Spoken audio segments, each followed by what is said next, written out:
I'm finally rocking SJSU on the show. I like it. Congratulations. They're the best. Smart. They're the best college football team that you root for. So They really might. That's not true. They honestly really might be, and that's the really sad part of it all. Do we want to start right there with the absolutely terrible day and also kind of fun day in college football yesterday? Oh, it was so bad. it was terrible. There were so many terrible things that happened, and like the games that you thought were going to be like, it might be an okay game, just ended up being crappy. Well, I don't know. Did anybody actually think Georgia-Kentucky was going to be a good game? I thought Georgia-Kentucky went exactly like I thought it would go, which is it'll be kind of close at half, and then Georgia will completely pull away like early third quarter. That was 100% what I thought it was going to be from the beginning, and it's exactly what it was. You guys like how I'm getting my light from the TV watching the Seahawks? Yeah, it's really bad. This might just have to be posted completely just audio. I might literally be the person with this, maybe the best lighting here. Yeah, that's never very happened. big like change from usual. That's never happened before. Max likes to do his podcasts in the dark. Yeah, I go full dark, and like right now, I'm like the best lighted out of any of the four of us. The best lit. Yeah, and I have the worst because I'm sitting on my friend's balcony. Jeremy Joe Lasar sends his regards. I'm hanging out with him right now. Tell him Young Schnelden says hello. All right. By the way, new episode of Young Sheldon this week. Sheldon.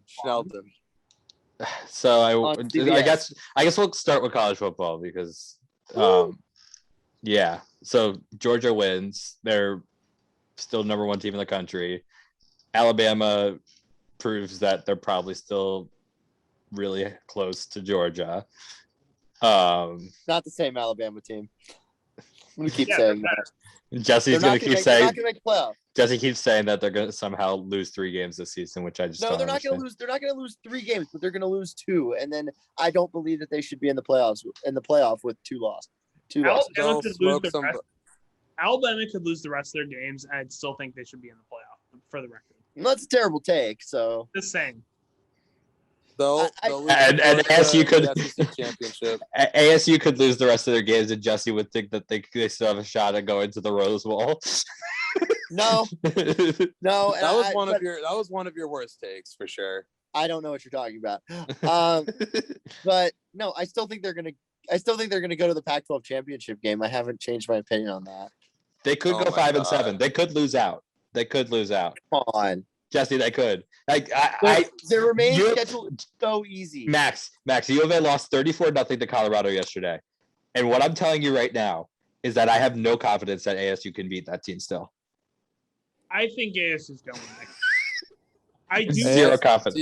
ASU will win the Territorial Cup. They're not going to the Rose Bowl or the Pac-12 championship. I don't know where. They're one game back and have the most. I have a lot of confidence in ASU in the Territorial Cup in general. Now, when we talk about Oregon State and Washington, what about Washington State and USC? I'm not confident in those 2 games either. Washington State, I'm pretty confident in because I don't think they'll have a head coach just because he has until this week to get vaccinated, and if not, he's fired. So I think that we'll be fine versus Washington State. USC, and then Washington and Oregon State, and then USC Arizona doesn't have their quarterback, so.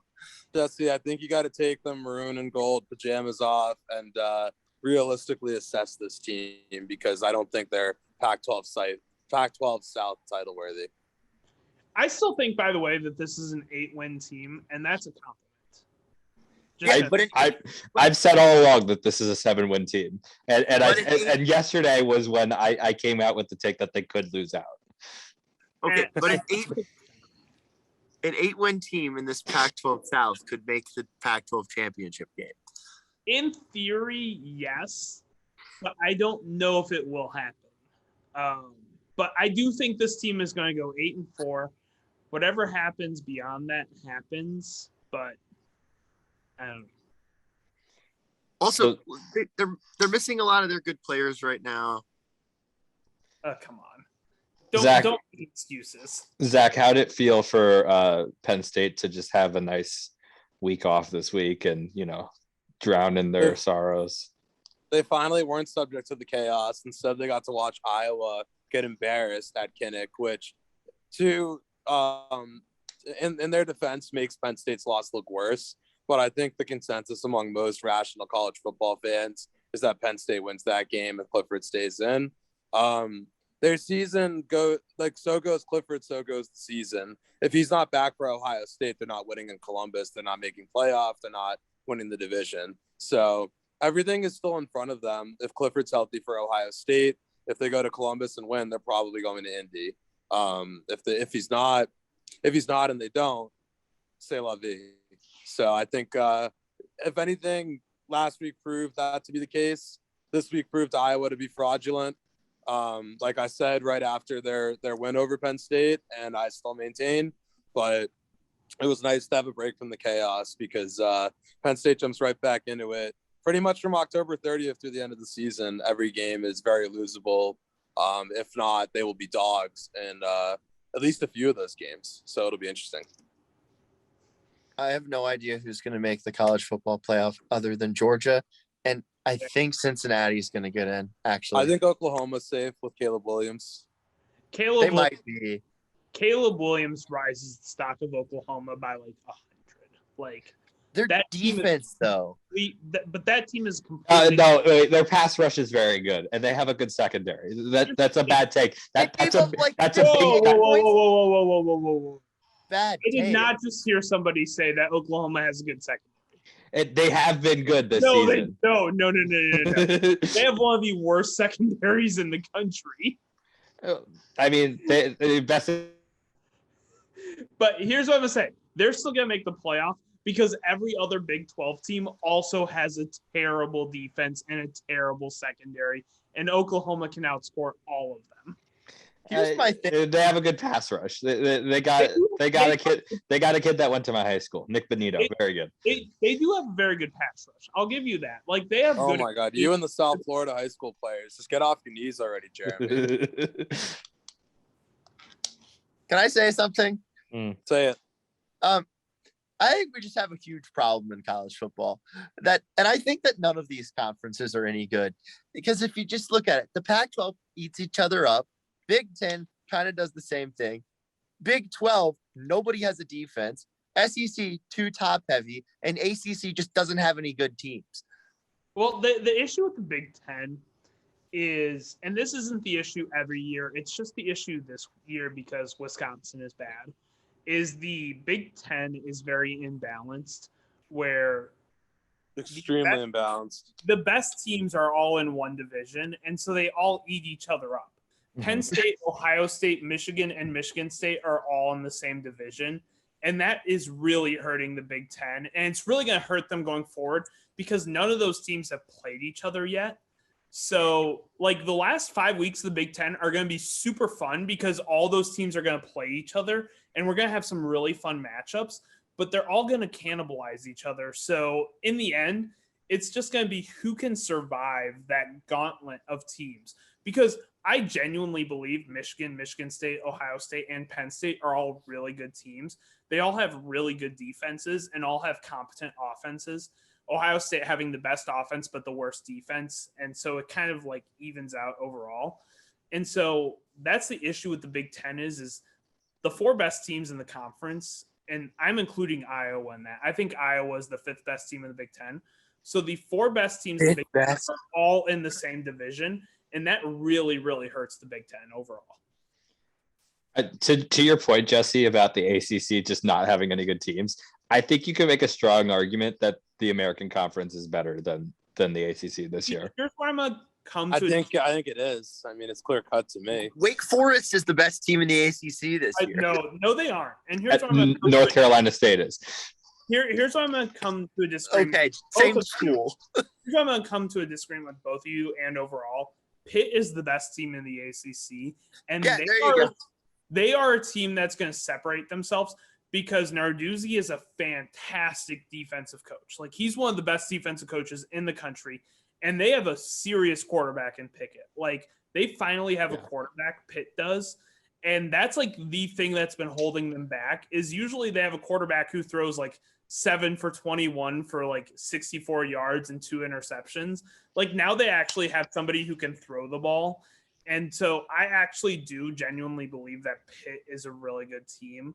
And they kind of proved that this week to me. I know Virginia Tech is not very good at all, and they're kind of a mess. But I think Pitt has done enough this season to make me believe that they're actually a good college football team. Pat Narduzzi, under any circumstances, is not a good college football head coach. And I think that Pickett has been bailing him out. And I think in spite of Pat Narduzzi, Pitt has looked competent for a good chunk of the season. Narduzzi's a great defensive coordinator who is disguising himself as a head coach and has been for the last 5 years. That's my thing is though, a great coordinator can look great as a head coach if he's got great players on the other side of the ball. So if there's a great defensive coordinator who has a great offensive player, specifically at quarterback, he can look great as a head coach overall. I've not been a believer in Narduzzi at all as a head coach. He's giving you no reason to be.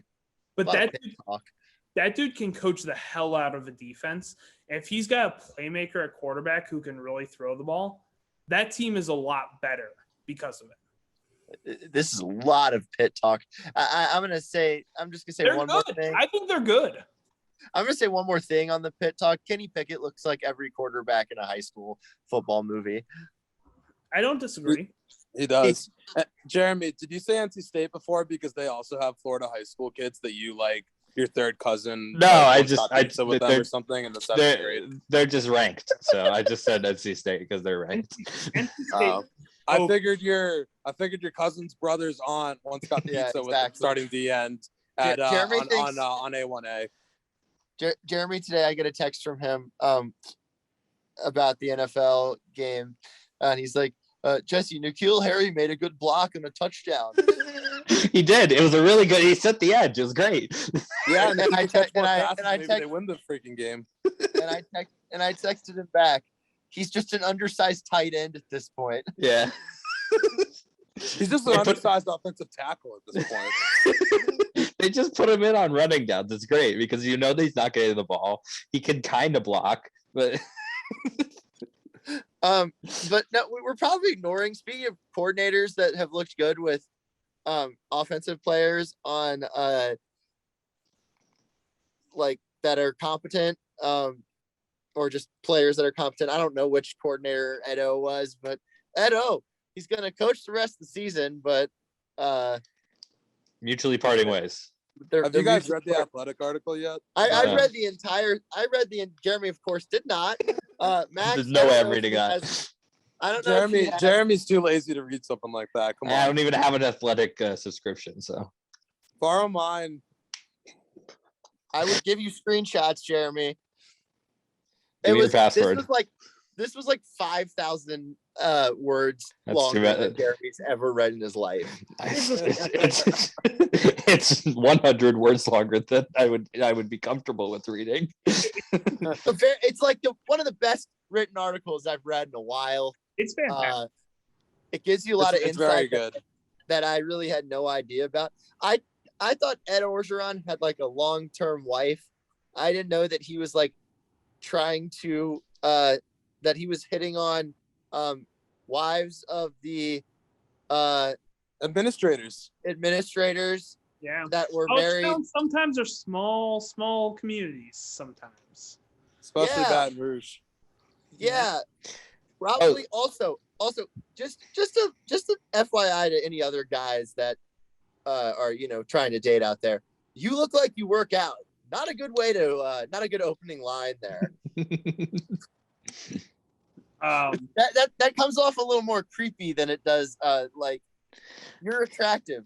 Why don't you even start with the? You know what this is all reminded me of? When Kim Mulkey met Edo for the first time. Oh, that sounds like a disaster. I don't even know that story. It sounds like a disaster. They hired her as their women's basketball coach. Oh, I forgot about that. She's their school.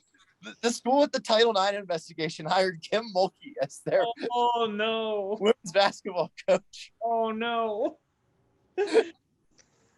Terrible. No, but I think overall on Coach O, I think anybody who really follows college football saw the writing on the wall.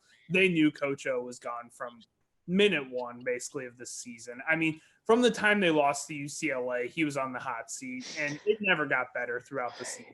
His job was saved last year by beating Florida because Marco Wilson threw a shoe. Oh my God! Is he also from South Florida, Jeremy? He went to the middle school of my high school, and then Oh my God! his brother. I went to high school. I went to high school with his brother, and he went to American Heritage, which is just around the corner from me, right here. Then my brother's sister's aunt had pizza with him in the. Guess where he plays now? He plays for the Cardinals now. It's all coming full circle. Wow. Was it a burnt cheese pizza, Jeremy? What? Was the pizza that you? We'll Never move mind. on from that, yeah. But I specifically remember watching that game, and I do think he was somewhat saved by that. Coach O was, Yeah. But he was dead man walking from the time they lost to UCLA. So the timing is weird on this. I actually was full on, and I have proof that LSU was going to win that game. And so I was not surprised by anything. You did say Florida's defense is Swiss cheese. Yeah, I did, but I have proof that before the game, I predicted LSU was going to win because I knew LSU was going to be playing hard, coming off a loss. Florida's vulnerable. They don't have a good defense. LSU has a lot of talent. Like, there was just a lot moving in the direction of LSU in that game. But I knew Orgeron, it didn't matter. He was gone from the beginning. Yeah. Like, it's been for weeks, it's been like, who's going to be the next coach of LSU? Not will Coach O keep his job? I got to put it on the poll. Is the Cleat Yeet the greatest nickname for a college football moment in the history of the sport? The Cleat Yeet. You know what they say? You know what they say about having two quarterbacks? When you have two, you have none. Except if you're Sacramento State on Saturday. Big win for Sacramento State. System to perfection. Missoula is still recovering from the Grizzlies losing. It's gonna be tough for the rest of the year. Yep. Well, make their way back up because their schedule gets a lot easier. But they are they're kind of searching for answers, and they bucked the two quarterback trend. Sacramento State had two quarterbacks. One threw the ball, one ran the ball, and they couldn't stop either. Northwestern did that pretty well for a while. BYU had two quarterbacks in one backfield. It was awesome. Army had two quarterbacks. Both ran.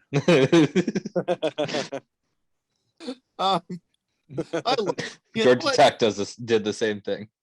Can they just? Well, they ran the triple option. That's different. Can they just have Can they just have a service academy tournament?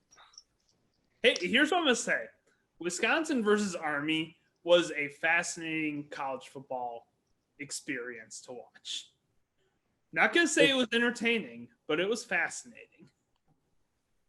Put it on the poll. If you bet on a service academy, is that considered a donation to the troops? Jeremy, you're running these polls correct today, right? Yeah. Okay, good. Sorry for making you exert effort. You got to type out, Good, listen, I put a lot of effort into packing my car today. My closet. Shut up. By the way, I think you'll be okay. By the way, I made a tweet yesterday about the Wisconsin cornerbacks not getting any work yesterday because Army doesn't pass the ball at all. What did you do in that game? And one of them liked my tweet. Like, one of them was looking up their name and liked my tweet because they couldn't do work, and they are just, I guess they're just bored enough to look up their own name on Twitter. That's incredible. I got a text from an ASU football player at halftime. Whoa. And I was like, yo, aren't you there? And he was like, nah, I didn't travel this week. And it was like, he's a walk-on, so I'm not going to give out the name, but he's a walk-on, so I guess you already narrowed it down to about 10, so. Okay, I have breaking news, by the way. Okay. And this is going to be very, very interesting. There's a new rumor in college football. There's a high-profile transfer candidate. Do you know who it is? Spencer Rattler. Yes, it is. Do you know where the rumor is he's going? Miami, Florida. No, LSU. no, much closer to home for a few of us. Arizona. Close. Arizona State. Northern Arizona. Jesse had it. Arizona was it? State. A heavy rumor that he's going to Arizona State. Wow. I got to I feel like ASU fan. I feel like the three of you would hate him. He seems like a very me first type of guy. no comment. I'm really not going to comment on that. I don't know any information about this at all from anybody. Well, allow me. Benjamin Albright, who's one of the lead NFL analysts, tweeted it. So I gotta- believe the rumor. Can I drop a take on Rattler, please? Yeah. Yeah, but he I is have the next- one more. I have one more Edo thing to put out. All right, put it out. Does he get a second chance? Would you give him a second chance, or a third chance? I guess at this point. And where should he get it? And if he does, If you're a college administrator reading that athletic article, how can you believe that his number one priority is football at the moment? And if you don't think that's the case, and if that's not the case, which it isn't, why would you pay him millions of dollars and set yourself up to be in a pretty bad position as well? I mean, obviously from reading that article, my thing is he just seems like a lost human being. Like His number one priority in life is not football at the moment. and Exactly. If I'm an athletic director, I don't want that guy running my program. Here's what I think. Here's what's going to happen with Coach O. He's going to eventually, it might not be this year, it might not be next year, it might be the year after that. He's going to get a spot on the Ole Miss coaching staff. If you really look up his history with Lane Kiffin, he has a very tight history with Lane Kiffin. Like, they have always worked together. That's how Coach O got his original job at USC, is because he was defense coordinator under Lane Kiffin.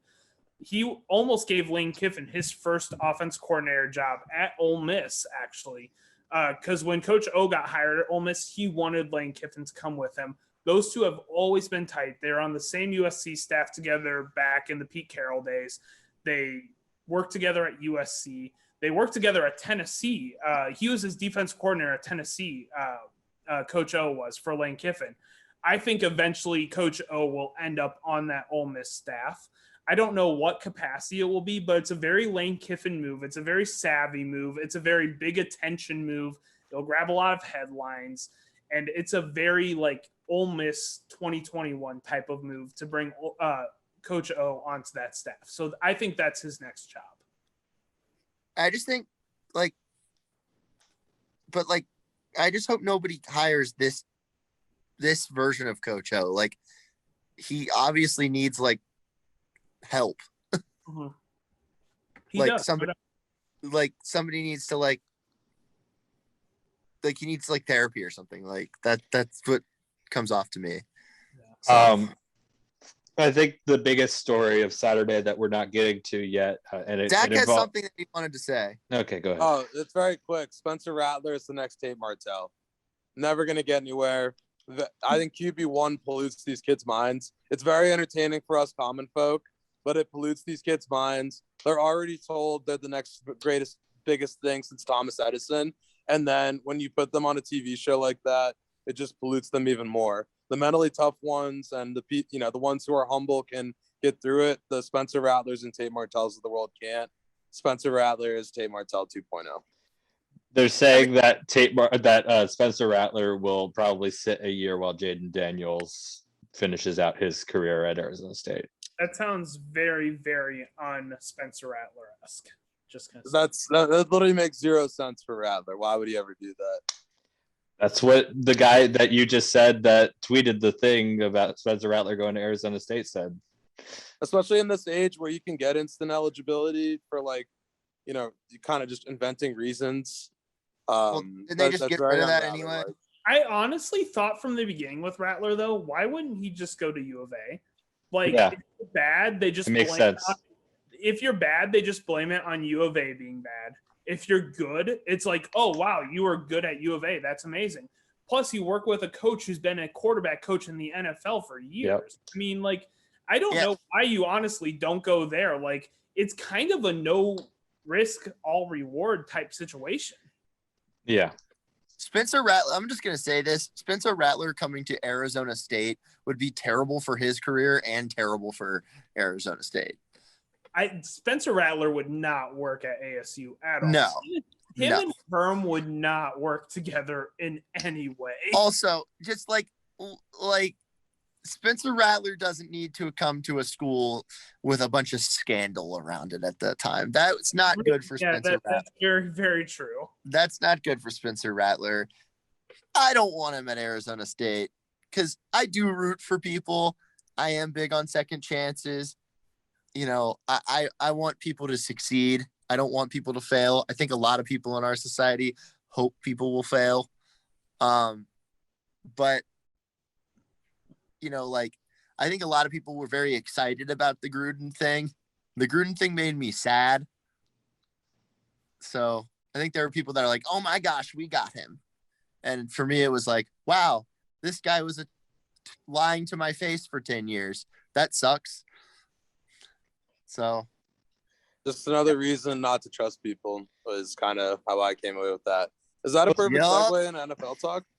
No, because we totally skipped over Tennessee Ole Miss. Which was the best thing of the weekend, which was the most exciting, most interesting thing of the whole weekend was Tennessee Ole Miss. Right. And I was trying to segue into that after talking about Lane Kiffin. I knew you were. I picked up on it. Oh yeah, thank you, Jeremy. Thank you. So I think my favorite part was the mustard bottle. I don't know if it was alcohol. Definitely was alcohol. 100%. There's also just the option that it was just like literally the mustard bottle from the concession stands that somebody just stole. I really want it to be that option because that would be just like no. The better option is it's alcohol. That's the best option. And it was booze. It was 100%. Well, you know, there's also the golf ball incident, which is interesting. I hope Lane puts it up in his office. I loved all the Costanza tweets after showing Lane Kiffin and Costanza with the golf ball, and they're both holding it. I needed that little random act of Seinfeld on the timeline last night. That was glorious. It was very exciting. Yeah. So that was. Why are you throwing golf balls on the field? Honestly, what are you doing? Your Jerry impression isn't doing well today. It's okay. What are you doing? This is my best I've ever done. I honestly hated that game, which is really bad because this isn't good. I hated that game though because I was about to go to bed and like 9:40. Yeah, it was. But I was tired on a Saturday night. Yeah. And ASU was up by 14 at halftime. You would have missed the best part. Max is a party animal. Don't let anyone take it. We're going. Actually is. But. I was up until midnight the night before watching San Jose State. And then I woke up at like 5 a.m. because like my internal clock is just like that. And so I was really, really tired, about to go to bed. And so I was watching that ASU first half, which was pretty fun. Like ASU looked really good. And then I turned to Tennessee Ole Miss. That kept me up for a while. And then I just decided to stay up. And it led me to watching like the worst half of football I've watched this year, which is saying a lot because I watch a lot of Wisconsin football. So saying it's the worst half of football I've watched is really, really, really bad. So that ASU-Utah game was terrible. It was awful. It was not good. And that segues into my Sunday morning. Because we totally didn't talk enough about the Tennessee. Yeah, Lane threw his hat into the stands. He's great on Twitter. He's the best. He's hilarious. Can I talk about how that game doesn't line up with Tennessee and the Southern hospitality vibes? You did. There you go. That's all. I'm just saying that like if you go to a sporting event at an SEC or Southern ACC team like Virginia Tech, Tennessee, everybody, there's kind of an unwritten rule that you treat people with respect. You invite the visiting fans into your tailgates. That's just kind of how it rolls, unless it's Auburn, Alabama. That's a whole different animal. But like that was super disrespectful by the Tennessee fans, and I lost a lot of respect for that program. So yeah, no doubt. So yeah, they obviously weren't taught what I was taught as a child. And May how to I act offer in a some football closing game. takes? As my phone is at 3%. So this is going to be about it for me, unfortunately. His iPhone 2 is not holding up correctly as it should. It's You're not. Zoom drains your battery quicker Yeah, than sure. a blizzard. Red Sox are going to win 2 of 3, and of these next 3 in Boston. Patriots rebuilding year is fully on. Should have won today. Mac Jones is amazing. The rest of the team is not. And Mac Penn did look State good today. I'll give that to you. Penn State will beat Ohio State if Sean Clifford plays. Okay. Thank you, Zach. I'm at 3%, now 1%. So Good thank night. you for having me on. This is around outside the base path. I almost said around the base path. How about that? That's what JD Martinez and Kike Hernandez will be doing in Boston this week. Exactly. Can't Around the wait. base paths. Go Sox. All right. Braves scored. It's 4-3. Great slide. Can we make NFL short? Like, this was not a great week. Here's how I want to do it. So my Saturday night ended with heartbreak. ASU lost. So eventually I fell asleep for about 4 hours. Then I woke up for an exciting London game between the Miami Dolphins and the Jacksonville Jaguars. My Sunday didn't get much better. It's almost 11. Yeah, it's just past 11 o'clock here on the East Coast, and Brian Flores has not been fired yet. So we'll have to see how that pans out for the coming couple weeks, because the bad coaching decisions at the end of that game really led to the Dolphins losing the game. He had 2 lost challenges, which left the team with 1 timeout left. Forced a fourth down. Did not call timeout with 11 seconds left. Instead, Urban Meyer called the timeout with 5 seconds left, which gave Trevor Lawrence enough time to throw the ball and get a first down and give them more yards in order to kick the field goal and win the game. Brian Flores lost the team the game today. I will say that. Tua had one of his best games of his young career, which was exciting to see. And that's the only positive I could take away from the Miami Dolphins game. I got some thoughts here. So over under, this is total speculation. I have no sources on this or anything, but over under 50% chance Urban Meyer had something to do with those emails leaked of the Gruden thing. Under. What do you think, Jeremy? He has no ties into the NFL until this year. Yeah, but it's really been the Urban Meyer scandal has been really Okay, I would much rather say that the Jags ownership had something to do with it than Urban Meyer. None of them did. I don't know. I mean, it seems the NFL, nobody gives a shit about the Jaguars. I mean, let's be honest here. Like, they don't care about saving Urban Meyer's job. Right, like, and when you lose to the Jaguars, you should lose your job. Like Brian Flores, it's 11:05 on Sunday, and Brian Flores has a job. If you look into the history of the Jacksonville Jaguars franchise, they haven't had that bad of a franchise history. Jesse, like they had the second longest losing streak in NFL history. That is correct. but if you look at like, they were the Vegas Golden Knights before the Vegas Golden Knights. Like, they started as an upstart franchise and were just amazing right away. And like, they had Mark Brunell and Fred Taylor and a bunch of like really five-game Fred. What'd you say? 5-game Fred. I have a Fred Taylor jersey. 5-game Fred. That is weird.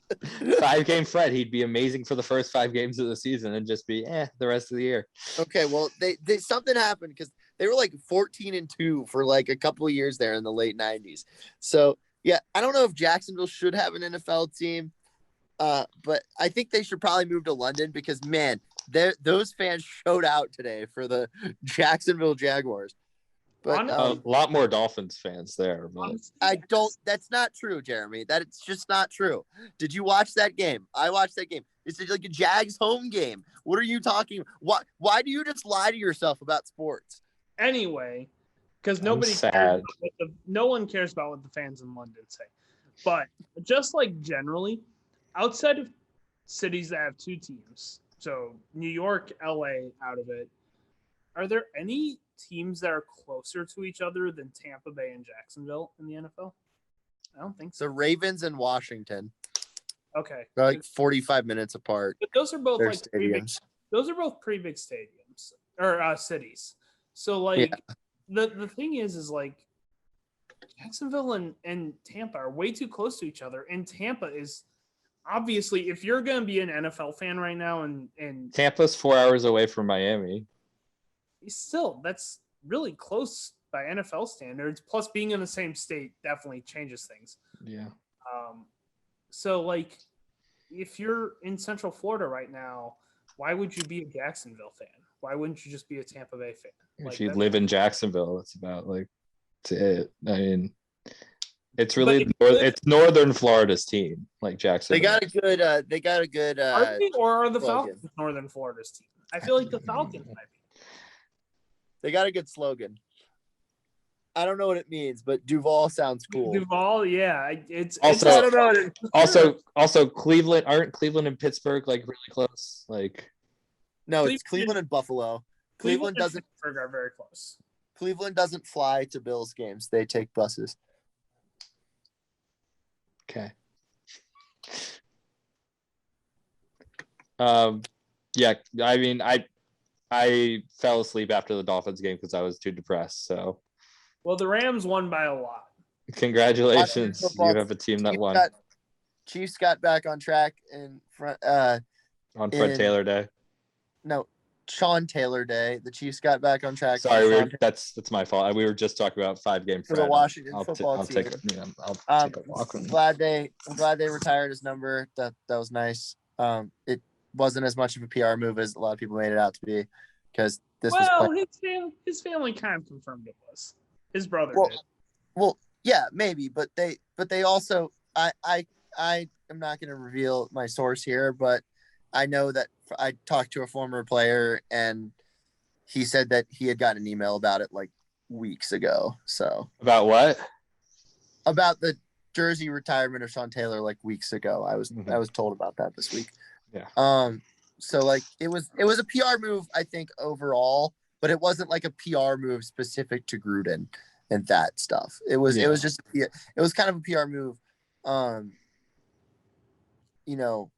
related to the whole investigation. But I also kind of I'm still happy that it happened though. Like it should have happened. Like he's one of the greatest players that ever played for the Washington franchise. And so,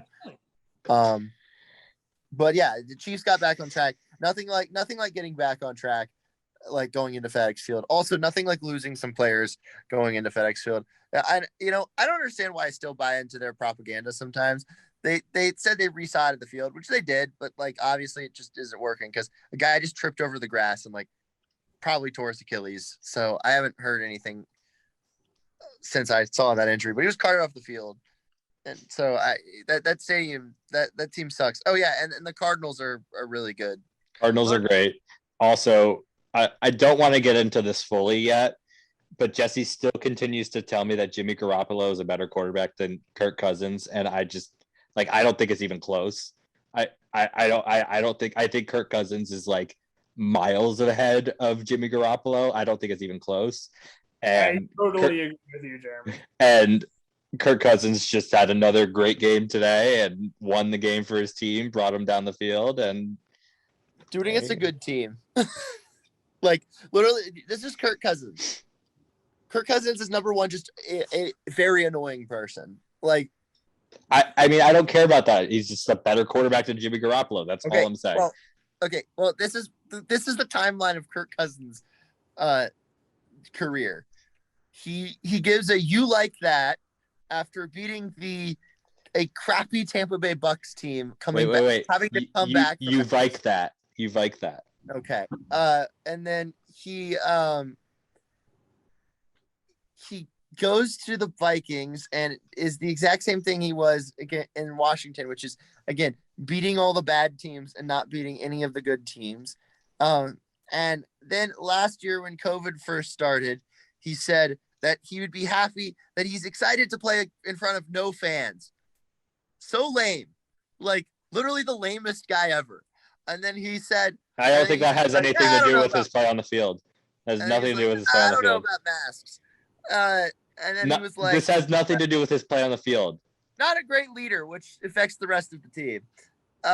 They won today. And then last time I checked, Garoppolo isn't on the field right now. I don't know. He's hurt. And then get on the field. Bad leader. Shut up. And then but my thing at the end of the day is that they're pretty close. They're both not close. It's not close. It's just not. They're both middle of the pack, average quarterbacks that can start for your team but aren't going to win you a Super Bowl. Can we agree on that, Jeremy? Tell me that Kirk Cousins is like going to elevate the Vikings to a Super Bowl contender. He's not doing anything that Jimmy Garoppolo isn't doing. They're doing the exact same thing. True. That's not true.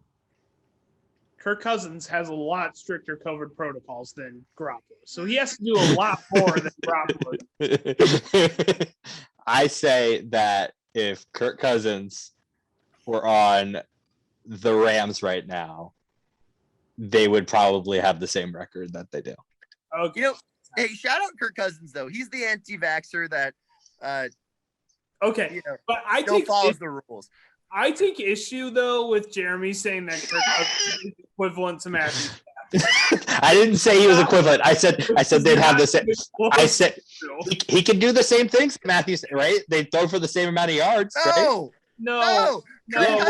No, Jeremy. Kirk Cousins is much closer to Jimmy Garoppolo than he is Matthew Stafford. This is such a bad take. Stafford has legitimately, without any kind of bias or anything, looked like Patrick Mahomes this season. Like, go watch the tape. He's 100% looked like Patrick Mahomes this season. Just saying. And Kirk Cousins has looked like Kirk Cousins, which is just okay. 1,700 yards, 13 touchdowns, 2 picks. That's amazing. Also, Stafford, similar numbers, except he has more touchdowns.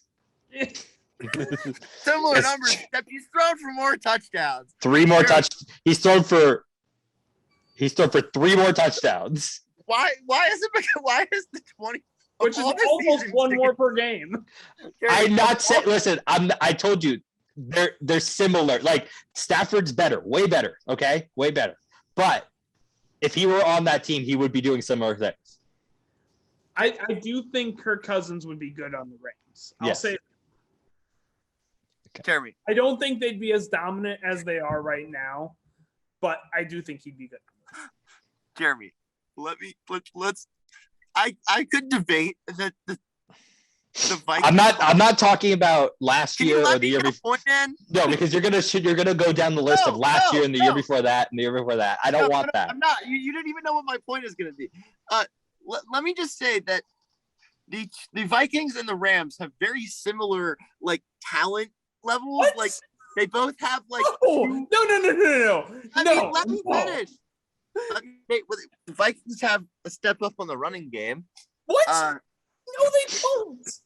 Dalvin Cook and Darrell Henderson is playing just as good as Cook, and the Rams, he's their backup running back. Yeah, but does he have Madison too? Madison's a really good running back. But okay, I'm just saying that they're still having like 6 carries per game because he's so bad. Also, the Vikings defense is not good. The talent on the Vikings and the Rams is not at all comparable. All right. Zero. Well, what I'm saying, I mean, you've got 2 really good wide receivers on the Rams, and you got 2 really good wide receivers on the. Okay, no, you have 4 really good wide receivers on the Rams, and at least 1 elite receiver, possibly 2. But we'll go on. Jefferson is an elite. Okay. Well, all right. Well, I'm just saying, Jeremy, that Kirk Cousins has a similar enough offense to the Rams that you could throwing him. No, I'm sorry. I know he doesn't. Max, I'm trying to back up your point here. He's got a similar enough offense to the Rams that if you threw him on the Rams, I still think he would be Kirk Cousins. It's not like you're throwing Stafford. You know what? Here's something we've never seen before. What do you think if he got traded to Washington football team? Would just Hear me out. Kirk Cousins. I don't think I've ever seen anybody like Kirk Cousins on Washington football team before. I think that he could really elevate that team. Sorry, I could keep Good. Jerry, here's my point at the end of the day. Why did you pick 2021 of all the years to hop on the Kirk Cousins bandwagon? I'm not.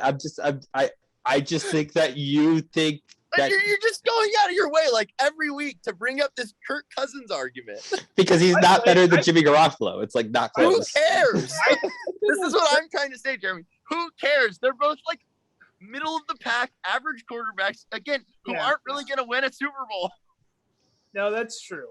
Right. And if Kirk Cousins were in that game against the Chiefs, there's a possibility that he makes that throw.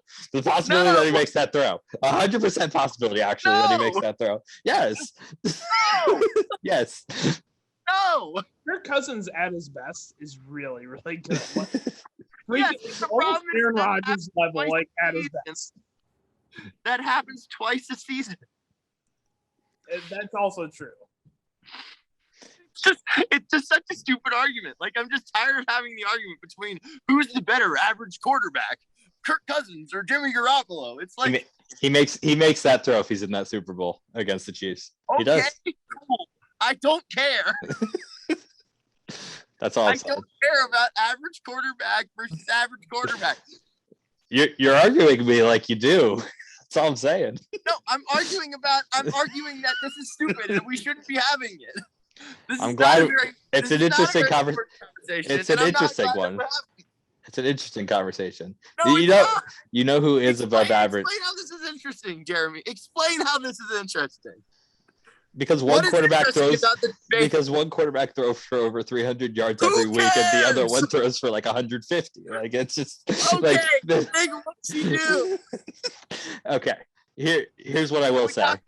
Can we talk about another Phoenix area team choking? Oh yeah. Oh, and then they didn't show up to media availability. Yes. Okay. I got a lot here. So hurry it up because I got. All right. Max has some movies. This will be quick. Yeah. Baseball playoffs, 4-4 right now, top of the ninth. LA Dodgers up. But yeah. So I love women's basketball. I love WNBA. I went to like all the Mercury home games. I did. I went to all the Mercury home games, the playoff run. But man, I really wanted to go to a game 5 of a finals. They play a best of 5 series. Today, they played Chicago in Chicago. Sold out crowd at the Wintrust Arena. Number one, I would really like the WNBA to not put their finals game at this time on a Sunday. I don't think it's the best plan ever. It should be a night game so that it's not going up against a full slate of NFL games. It gives a bunch of people that shouldn't have it gives fodder to a bunch of people to hate on them, and I hate it. But going into the game itself, I watched the entire game. I had it on one of my screens. And the Mercury looked pretty good basically the entire game. I thought they were going to cruise to like an 8 to 12 point victory. Chicago goes on a run, and the Mercury literally gave them the game. Missed like 4 wide open layups. Diana Taurasi had like, she's one of the most clutch athletes I've ever seen in my life. And she was not clutch. She missed open 3 after open 3, missed a free throw at the end of the game. Like, they literally handed the championship to Chicago on a silver platter, and then had the audacity to not show up. The players did not show up to media availability. It is required. It is part of the job. If they want to negotiate and collective bargaining agreement for it to not be part of the job, go right ahead. But it's part of the job. And I'm sorry, but like, I'm not gonna go out of my way and like put someone down as a journalist. And I don't think anybody else in that media room was going to. It's the finals. Show up to media availability. Like, I'm all for mental health awareness and stuff, but there's also like part of the job, and it just bothered me that they didn't do that, especially since like the beat writer that had covered them for years, it was his last time covering them in his career. It was his last live sporting event, and they didn't show up. And this was after the team honored him. Like, they should have known better, and they should have told the players, like, hey, like even if they just make us like Diana Taurasi comes out, talks for a minute, makes a statement, and says, "All right, we don't want to talk anymore." Like, that's all I'm going to say tonight. Thanks, yeah, guys. you just come out like Monty Williams one time this year in a Suns media availability was like, just came out and like said like 3 things. It was like, does anybody have anything else other than that? Because this is all I'm going to say.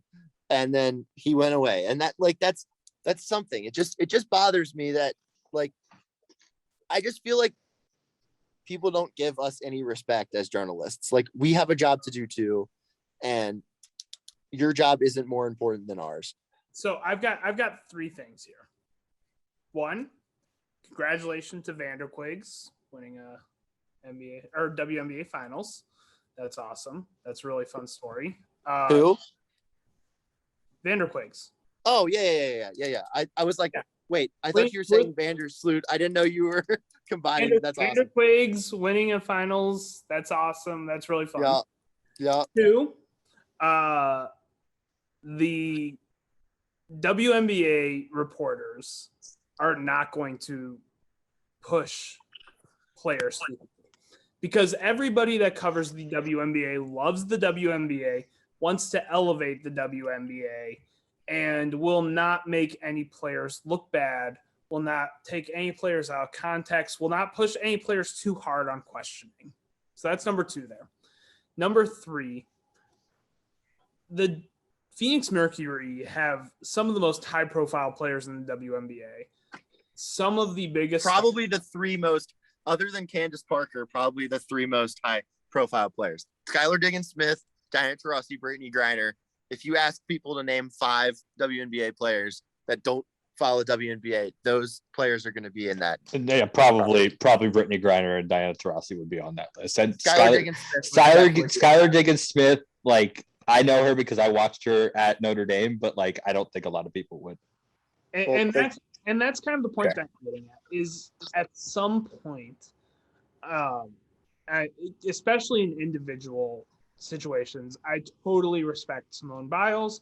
I totally respect all of these athletes that have taken a stand for mental health, saying that, you know what, there are times when, speaking to the media just is not right for an athlete's mental health.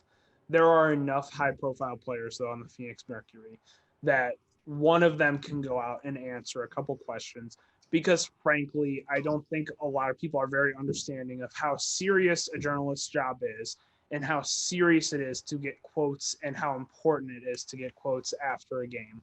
And that is a journalist's job, is to get quotes after a game. And it can really, really hamper that job to not get them. So in an individual setting, I can get it, but there's 13, 14 players on that team. One of them should be able to go out and answer a couple questions. I understand it's a very tough situation after a finals loss, but there should be one that should be able to answer some questions. Yep, exactly. That's my opinion on it. And also, like, the Naomi Osaka thing is completely different because tennis journalists are like known to be like, oh, absolutely. Because that's the thing, is WNBA journalists are not going to be that way. I know, because I follow a lot of people that really cover some more of the niche women's sports. It's unfortunate that they're niche, but they are. And a lot of them are there to amplify and to, pull up and bring up a lot of women's sports. Tennis not always is like that. The WNBA, it is like that. Everybody that comes to the WNBA is trying to raise the profile, trying to make everybody look good in it. They're not trying to tear you down. Yeah, but I cover women's basketball, and I do ask some tough questions sometimes. But at the end of the day, I never go into it with the intent that I'm going to take someone out of context or be malicious or anything. At the end of the day, I really want to grow the sport, and it's, and with my coverage, and show people that you can covers the WNBA and care about it just like you can with any of the other sports. That's literally like my goal. So But so here's my thing though, in this whole conversation, we're talking about this. We've spent way more time talking about Phoenix's shortcomings than we have talking about Chicago's great accomplishment, which super congratulations to them. They have a ton of likable players who have been amazing this season, who played fantastic in the finals, and all props to them. They were awesome. Yeah, and that's my bad too, just because I live here in Phoenix. So if I was in Chicago, I'd probably be talking about it in a different way. But I was just talking about it from a perspective of like, oh man, another tough Phoenix loss. Like we've had the Suns. Yeah, they have enough. Mercury have enough championships. They'll be okay. That's true, but I did really want to see Diana get a 4th championship because like there are people that doubt that she's the GOAT just because there's some other WNBA players, Cheryl Swoops, who have 4 championships and she still has 3. So I really want. I kind of think this was her last window. But yes, I would like to talk about Chicago and talk about how good that was. And I think personally the coolest storyline of it was Candace Parker going back home to Chicago, winning a championship that her daughter is going to seriously remember. And I think that was super, super cool to see her go, back home and win a championship in Chicago in front of, a really good crowd at a very nice arena that they built there. I think that was cool. And, I'm kind of glad that they won at home and she got to celebrate in front of the city. It's great for the sport because as much as people know Taurasi, Dan Smith, Grinding, those are household names in women's basketball. There's not a lot of them, but those are household names in women's basketball. Candace Parker is kind of next level. I mean, it's just like I remember her in college. I remember her as a phenom in college. I remember her when she went to the WNBA. I remember her career, and I don't follow basketball just in general on a professional level very closely, but I've always kind of been aware of Candace Parker, and I think a lot of people have as well. And like she's got a commercial campaign out right now, like it's a big deal right now. And so for her to win during all of that, it is kind of a perfect storm, I think, for the WNBA in the 2nd largest city in the country, for her to come in as one of the biggest stars in the sport, win a championship in her hometown. Like, I think it's a huge deal. I think this will grow the WNBA hugely, her winning a championship there. Big props, Chance the Rapper. Yeah, he was there. By the way, Mr. and Mrs. Quigley, very nice people. I like to hear that. I think that their last names are both Quigley, but that's just speculation. But I met them on the way into game 1, and I told them that I thanked them for, or I told them to tell Allie, thank you for doing that NBA 3-point competition thing in the middle of COVID, because it helped me get through some really tough times. And they were like, oh, that's so great. We will make sure to tell her. And so, yeah, I met Mr. and Mrs. Quigley. So I was a big fan of them. That's awesome. I'm a big fan of her. She's one of my favorite players in the WNBA. I like her, and her wife's good too. How about that storyline though? That's like, yeah, that's cool. That's awesome. Underrated. That they won a championship. That's so cool.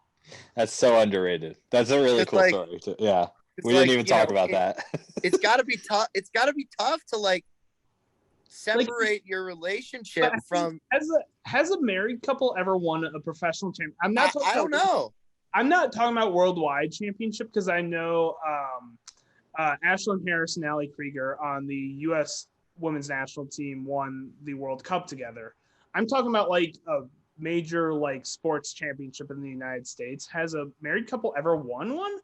Like, that's a pretty awesome story. I can't think of it. I don't know. Yeah. They must just be so strong in their relationship that they can just like separate the relationship from on the court and being able to like, coexist as teammates, and also like what if you get mad at them or whatever, you know, like it has to happen, like, but you know, you just got to get over it, I guess. I mean, but yeah, I thought that was the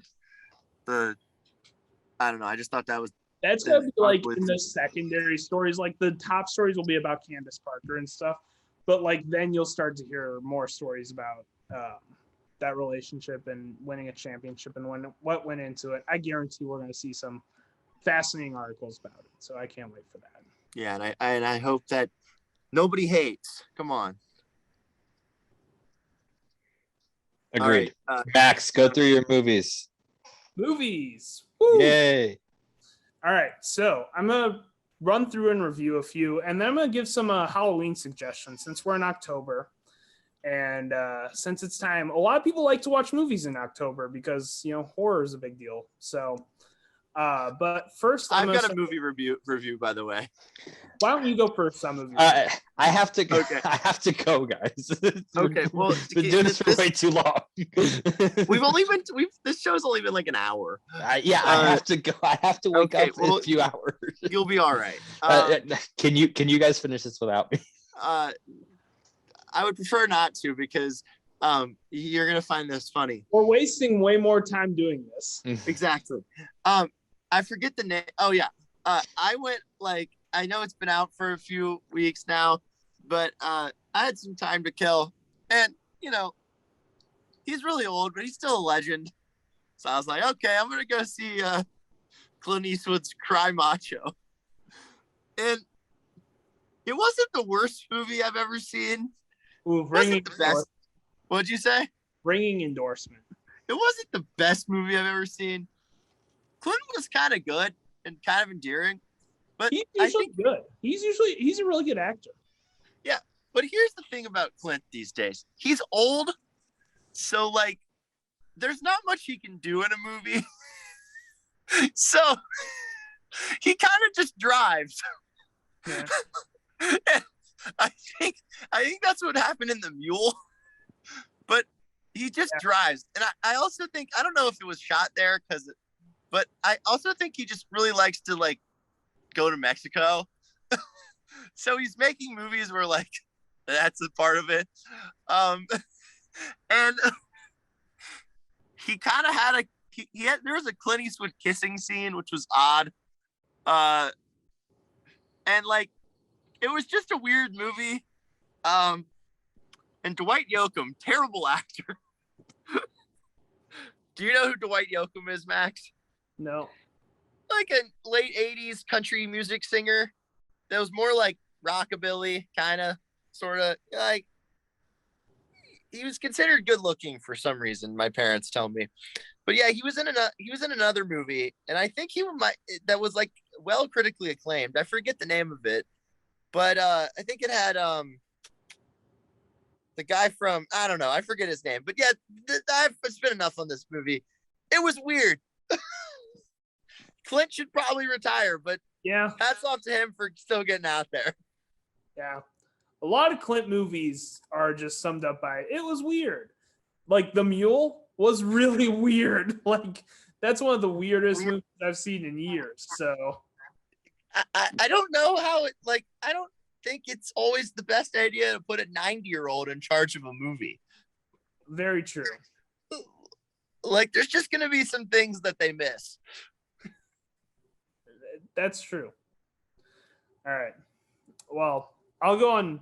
So I have 3 reviews here real quick. All 3 of them actually are horror movies, so it kind of fits in the theme of the whole thing. So the first one I'm going to review is Lamb, which I immediately messaged the 2 of you afterwards saying it was one of the weirdest movies I've ever seen. And that remains true. I'm not going to spoil the story. All I'm going to say is that a couple has a lamb, and that's what the movie kind of centers around. And it's about their relationship and how the lamb affects their relationship. It's very weird. It's very strange. And probably by about the 40-minute mark, you have to make the decision on if you are viewing this as a comedy or if you are viewing this as a horror. And I decided to view it as a comedy, which I think is the correct route to go. I'm not sure it's the route that the filmmakers intended, but it's the route that I decided to go with. And as a comedy, I thought it was okay. Like, I thought it's very amusing at times. Like, there's some weird imagery that makes you really laugh. But overall, it never really comes together in any of the genres it's trying to go for. And so I have to kind of give it a B minus. Even though I was very excited for it, I give it a B minus. It's an Icelandic film, I believe, by the way. So it is a foreign language film, subtitled. But it's very strange and weird and interesting. So I would recommend seeing it because, yeah, you're not going to see anything else like it in your life. Did you see it in a theater? I did see it in a theater. I drove 30 minutes in San Jose traffic to see it in a theater, by the way. So, yeah, because it's not playing at the two closest theaters to me. But, so, yeah. All right. Well, I think maybe if I had gone into Midsummer with a maybe. Oh, we're gonna get to that in a few minutes. But maybe if I had gone into that movie with a little bit more of a comedic take on it, maybe I would have enjoyed it more. But I was 100%. almost vomiting during the actually multiple scenes in that movie. Yep, that's part of the joy of it. Anyway, no, not really. I'm good. We'll talk more about Midsummer in a second. Anyway, so now we are going to the movie *Malignant*, which was on HBO Max for a while. It was also in theaters. It was one of their day and date premieres. It is now off of HBO Max, which I think is horrendous timing because I think this is a great Halloween movie. But is Angelina Jolie in it? Because it sounds like something she should be in. She's not. This movie is actually really, really fun because it is essentially a prank that the filmmaker made. James Wan is one of the best filmmakers in the world. He's one of the most powerful filmmakers in the world. He's made a lot of great movies. He's made also some, iffy movies that are huge blockbusters at the box office. So he's a sellout like Chloe Zhao? Oh, he absolutely 100% is. He made Chloe Zhao, sellout. I said it first. He was the original writer of the Saw movies. He made the Conjuring movies, which are really, really good horror movies. He made the Insidious movies, which are good horror movies. He made Furious 7, which, say what you will about the Fast and Furious, but I think most people would agree Furious 7 is one of the best. He made Aquaman, which is ridiculous and crazy, but it made $1 billion at the box office. So Warner Brothers basically said, you can go make whatever you want. And he decided to make a prank movie. This is literally one of the worst movies of all time, but it is intentionally bad. And it is so clearly intentionally bad that it is so funny, so hilarious. It's a horror movie, and it has some of the most ridiculous dialogue you'll ever hear, some of the worst acting you'll ever see. And it is all completely intentional, and they make it obvious that it is. And that's what makes it fun. Like, it is so entertaining, so fun. The 2 hours just fly by. It is so funny, so comedic. There are some really good gore moments, some really good horror moments. It's a blast to watch, and I can't wait for it to come back out on streaming so I can watch it again, because it's one of those horror movies that's not too scary, so it's just rewatchable over and over and over again. I give *Malignant* a B+ because it is just a hilarious experiment, a hilarious prank that James Wan played. So that is *Malignant*. So, on to my favorite movie. By the way, Braves won on a walk-off. They're up 2-0. Go Braves. Woo! Okay. On to my favorite movie of the year, which is *Titan*, which is also a horror movie. I can't even say that much about this movie, except that it plays so much with, identity, with gender, with family, with love, with everything. And it's also a horror movie that has some truly disturbing stuff. It's honestly kind of close to *Midsummer*, and with its disturbing factor, and it's gross and grimy and disgusting. And it also just got announced as France's submission for Best Foreign Film at the Oscars this year. And it won the Palme d'Or at Cannes, which is their equivalent to Best Picture. So I think it's a heavy frontrunner for Best Foreign Language Film at the Oscars. And it should. Is that what it's still called? I believe it's Best Film Not in the English Language now. I think that's what it's called. But yeah, it's amazing. My favorite movie of the year. easy A+. My favorite movie probably since Midsummer came out. So I love Teton. Go see it. I think it comes out on streaming on Tuesday. I think it's Which gonna one? I think it comes out on Prime. It's gonna cost a little bit of money right away, but God, it's amazing, and I cannot recommend it enough. A+, easy, no brainer. One of my favorite movies in the last 10 years, honestly.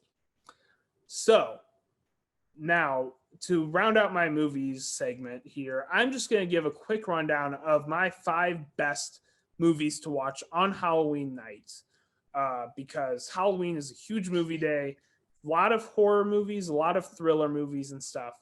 So my number 5 is Unbreakable by M. Night Shyamalan. Really great thriller, really great suspense movie, really great tone. It'll get you in a spooky mood. I think it's one of the best movies to watch. Number 4, Society, which is a crazy horror movie that has an insane ending. I really can't spoil much more than that, but it is gruesome, it is grimy. If you are looking for a good horror movie to watch, Society is one of them. Number 3, as Jesse has mentioned before, Midsummer. I think it's the best horror movie to come out in the last 30 years. Probably longer than that.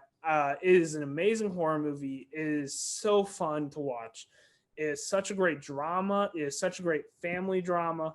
It is such a great movie about mental health, about psychology. There's so much going for this movie. It's beautiful to look at. The cinematography is amazing. The acting is phenomenal. Florence Pugh is amazing. This is a movie to watch. If you haven't seen it, I highly recommend watching it in the month of October. Number 2 is my only non-horror movie on this list, which is Coco, which is a Pixar film that came out a few years ago. It is about, family. It is about Dia de los Muertos, the Day of the Dead in Mexico. It is an incredible, incredible film that is very Halloweenish. It's got a lot of skeletons, got a lot of ghosts. It's got a lot of all that thing that you love to see around this time of year. And my number 1 is Scream, which I watched last Halloween with a friend. It is an amazing movie to watch. It is one of the best horror movies ever made. It is a great comedy. It is so much fun.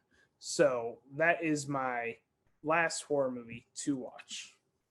All right. Thanks, Max. This has been the Outside the Base Path podcast. Make sure to follow us at OT Base Path on Twitter. It's been an exciting week. Obviously, college football was crazy, especially with that Tennessee and Ole Miss situation. And then a weird college football Sunday that started at 9:30 in the morning for me. Dolphins lost, of course. Only one poll today. We'll take a look at that, and then we'll get out of here. Of course, please follow us on YouTube as well. Outside the Base Path on YouTube. You can look that up. And again, on Twitter at OT Base Path. That's where you can find these polls. And the only poll tonight is, if you bet on a service academy to win, is that considered a donation to the troops? 100% yes. Thank you so much for listening, and we'll see you again next time.